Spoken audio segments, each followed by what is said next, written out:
پاکستان کے اندر martial law یا پاکستان تحریک انصاف، سب سے پہلے لاکھوں کروڑوں درود آپ صلی اللہ علیہ وآلہ وسلم اور آپ صلی اللہ علیہ وآلہ وسلم کی آل پاک پر۔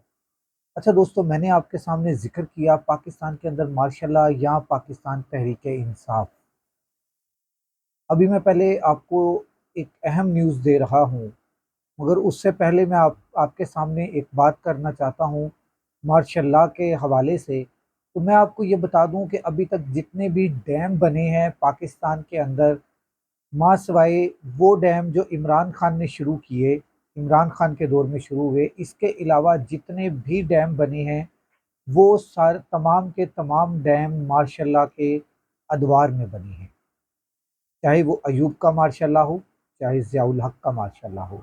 ہاں، پرویز مشرف کے مارشل لا میں یہ ایوب ڈیم نہیں بن سکا۔ اگر پرویز مشرف کالا باغ ڈیم بنا جاتا تو وہ پاکستان کی ہسٹری میں سب سے طاقتور مارشل لا تھا۔ اگر وہ بنا دیتا کالا باغ ڈیم تو اس کا نام تاریخ میں سنہری حروف سے لکھا جاتا۔ بے شک مارشل لا کے اندر پاکستانی عوام کو کچھ سہولیات ضرور ملتی رہی ہیں، مثلاً 1122 یہ مارشل لا کے اندر لانچ ہوئی ہے، ٹریفک وارڈنز یہ بھی مارشل لا کے اندر لانچ ہوئے ہیں، اور دیکھا جائے تو جناح ہاسپٹل کے اندر ایک برن سینٹر بنا مکمل، وہ بھی مارشل لا کے دور میں بنا۔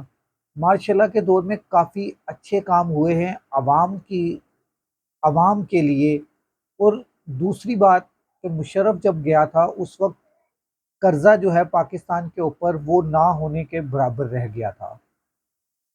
مارشل لا کے دور میں اتنے قرضے نہیں لیے گئے کیونکہ قرضے ملتے بھی نہیں اور لیے بھی نہیں گئے، اور ملک پاکستان چلتا بھی رہا۔ اب آ جاتے ہیں اصل بات کی طرف۔ پاکستان تحریک انصاف رہے گی یا مارشل لا لگے گا؟ اگر مارشل لا لگ گیا تو پاکستان تحریک انصاف کے اوپر پابندی لگ سکتی ہے۔ اس کے علاوہ پاکستان تحریک انصاف کے اوپر پابندی لگنا ناممکن ہے۔ پاکستان تحریک انصاف کے اوپر اگر پابندی لگنی ہے تو مارشل لا لازم ہے، مگر مارشل لا اگر لگتا ہے تو پاکستان آج سے 60 کی دہائی میں چلا جائے گا۔ پاکستان 2024 میں نہیں رہے گا، پاکستان 1960-65 کی دہائی میں واپس چلا جائے گا اگر مارشل لا لگتا ہے۔ اور اگر مارشل لا نہیں لگتا تو پاکستان مسلم لیگ نون، پاکستان پیپلز پارٹی، یہ دونوں جماعتیں تو صفحہ ہستی سے مٹ جائیں گی۔ انہوں نے اپنی اپنی جگہ پر ہر دفعہ ڈیل کیا، نواز شریف کی حکومت ختم ہوئی ڈیل کیا، نواز شریف کی حکومت پھر ختم ہوئی، نواز شریف نے پھر ڈیل کیا، نواز شریف کی حکومت کے بعد مارشل لا لگا، نواز شریف نے پھر ڈیل کیا، نواز شریف نے پھر ڈیل کر لیا اور ملک پاکستان سے باہر چلا گیا۔ پیپلز پارٹی نے اپنی قیادت مروا دی اور کمپرومائز کر کے سندھ تک محدود ہو کر رہ گئے۔ سندھ سے باہر پیپلز پارٹی نہ نکل سکتی ہے نہ نکلے گی، اور مسلم لیگ نون جو ہے وہ ویسے ہی اب پنجاب میں بھی نہیں رہی، بلکہ جو تخت لاہور کہا جاتا تھا وہ لاہوریوں نے ان کا تخت بھی الٹ کر رکھ دیا ہے۔ یہ تو معاملات ہوئے ہیں ان دونوں جماعتوں کے ساتھ۔